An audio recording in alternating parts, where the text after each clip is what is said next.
مولانا محمد وعلى آلہ وصحبہ اجمعین اما بعد۔ محترم خواتین و حضرات، السلام علیکم ورحمۃ اللہ۔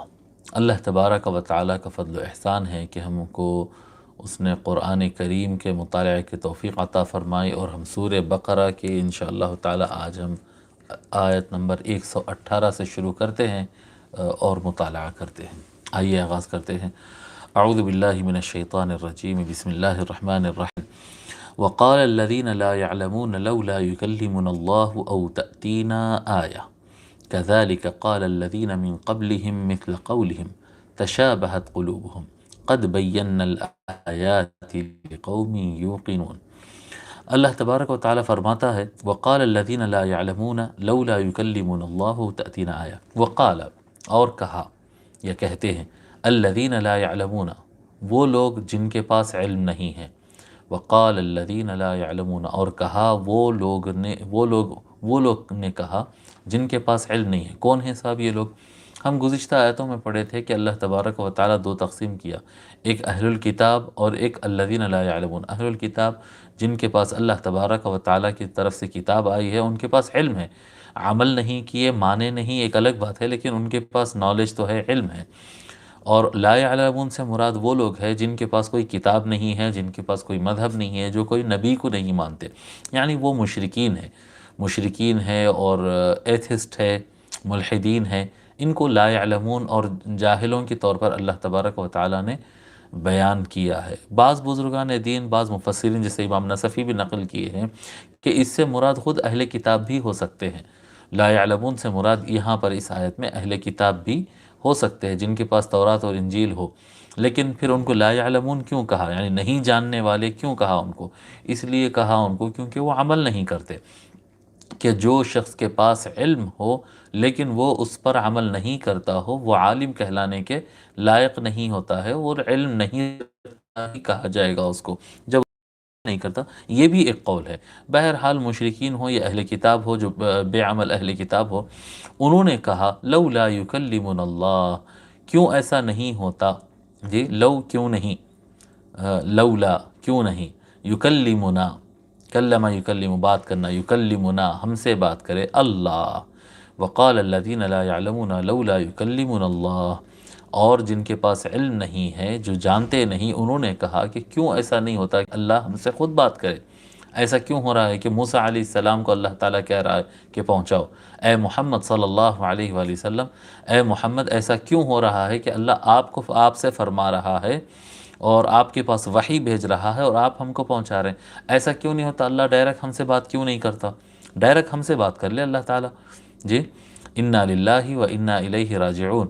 حضرت بحر العلوم رحمۃ اللہ علیہ فرماتے ہیں کہ تجارت کئی لوگ شروع کرتے ہیں، لیکن ارب پتی کھرب پتی جو ہوتا ہے وہ ایک کا دکا انسان بنتے ہیں۔ سب جتنے تاجر ہیں وہ سب کے سب بڑے مالدار نہیں بن جاتے ہیں۔ سب لوگ، بہت سارے لوگ پہلوانی شروع کرتے ہیں، لیکن اپنے زمانے کا چیمپئن اور رستم زماں جو ہے وہ ایک کا دکا افراد ہی بنتے ہیں۔ اسی طرح سے ہر معاملے کے اندر جو لوگ یعنی علم پڑھنا بہت سارے لوگ شروع کرتے ہیں، لیکن بڑے سائنٹسٹ اور عالم، بہترین اسکالر چند ہی لوگ بنتے ہیں، سب لوگ نہیں بن جاتے۔ اس کے اندر ہر فن میں ایک چیمپئن ہوتا ہے، ہر فن میں ایک کیا کہتے ہیں چیمپئن ہوتا ہے، اور اعلیٰ لوگ ہوتے ہیں، ہر فن کے اندر یہ ہوتا ہے۔ روحانیت میں بھی اعلیٰ قابلیت رکھنے والا ایک ہی ہوتا ہے۔ ایسا نہیں ہوتا کہ روحانی دنیا کے اندر جو ہے، چاہے وہ یعنی انبیاء علیہم السلام کی موجودگی میں سب سے بڑے روحانی مقام پر فائز رہنے والے افراد انبیاء ہوتے ہیں، اور انبیاء علیہم السلام کی غیر موجودگی میں سب سے بڑا روحانی مقام پانے والے اللہ تبارک و تعالیٰ کے اولیاء میں قطب الاقطاب ہوتے ہیں۔ جی، یہ ایک درجہ ہے، یہ ایک مقام ہے، اس پر ایک فرد فائز رہتا ہے۔ ایسا نہیں ہو سکتا ہے کہ سارے کے سارے لوگ جو ہے اولیاء اللہ ہو جائے، اور سارے کے سارے لوگ قطب ہو جائے، اور سارے کے سارے لوگ غوث اعظم اور قطب الاقطاب ہو جائے۔ نہیں، ایسا نہیں ہوتا ہے۔ یہ مقامات ہیں، یہ درجات ہیں، اس پہ چند ہی افراد آتے ہیں، اور جو سب سے اونچا مقام ہوتا ہے اس پر ایک ہی رہتا ہے، وہ ایک ہی رہتا ہے۔ کوئی یہ سوچے کہ بھی اللہ وحی نبی پر کیوں بھیج رہا ہے، ڈائریکٹ ہم سے کیوں نہیں بات کر رہا، یہ ایک بیوقوفی کی بات ہے، یہ ایک بیوقوفی کی بات ہے۔ اور پھر مزید یہ بات ہے کہ صلاحیت بھی ہونا، صلاحیت صرف کوشش کر لینے سے نہیں ہوتا۔ آپ جائیں گے اور کیا کہتے ہیں سعودیہ کے ریگستان میں آپ جو ہے ہل چلائیں گے اور کہیں گے کہ یہاں پر گیہوں نہیں کیوں نہیں اگ سکتا ہے، یہاں پر سیب کا درخت کیوں نہیں لگ سکتا ہے، تو وہ مٹی میں اہلیت نہیں ہے، وہ مٹی میں صلاحیت نہیں ہے۔ اگر صلاحیت پیدا ہو جائے تو پھر اس کے بعد ہر درخت اگ سکتا ہے، لیکن وہ ریتی میں وہ صلاحیت نہیں ہے، لہذا وہاں پر نہیں اگ سکتا ہے۔ تو ایک عام آدمی کا یہ مطالبہ کرنا، یہ کہنا کہ ڈائریکٹ اللہ تبارک و تعالی ہم سے بات کیوں نہیں کرتا، یہ محض ایک جہالت ہے، یہ ایک جہالت ہے۔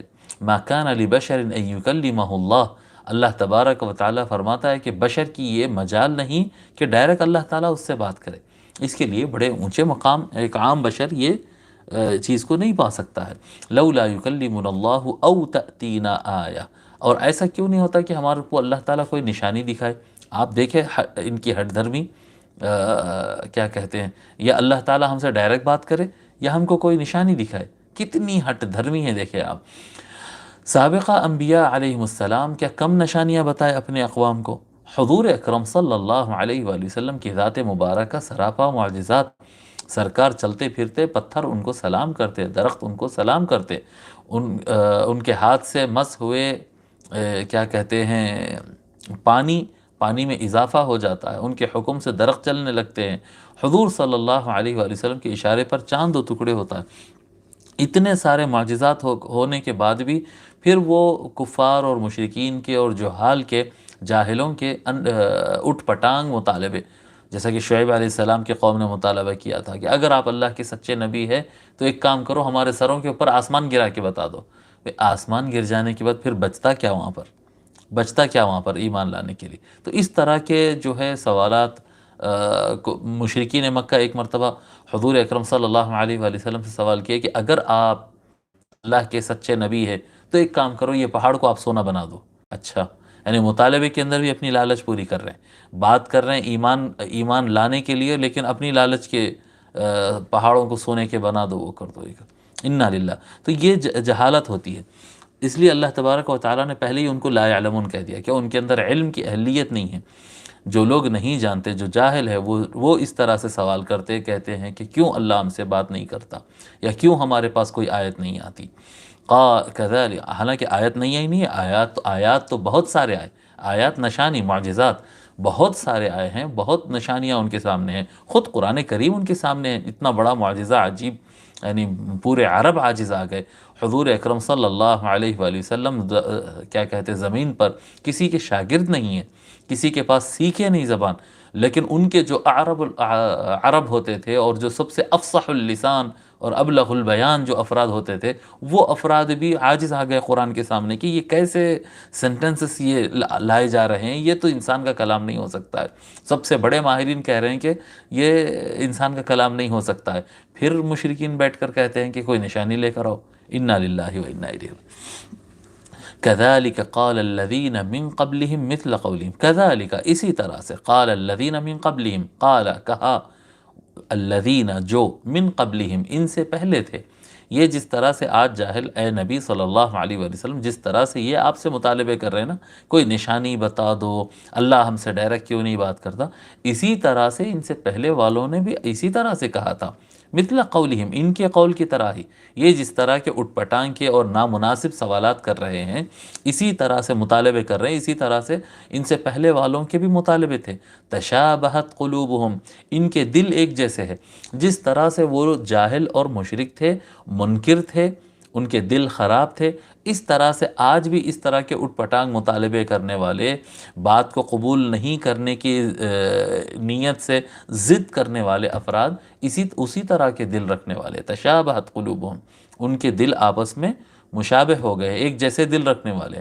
قد بینا الآیات لقوم یوقنون، جی، قد بینا الآیات، تحقیق کے ہم نے بیان کر دیا، الآیات نشانیوں کو، قد بینا الآیات، ہم نے سارے نشانیاں بیان کر دی۔ ایسا نہیں کہ اللہ تبارک و تعالیٰ نشانیاں نہیں بتائے گا اور ان جاہلوں کے ضد کرنے کی وجہ سے اللہ تعالیٰ نشانیاں بتانا بند کر دے گا، نہیں، اللہ تبارک و تعالیٰ تو اپنے نشانیاں ظاہر کیا ہے، اللہ تبارک و تعالیٰ بیان کیا ہے۔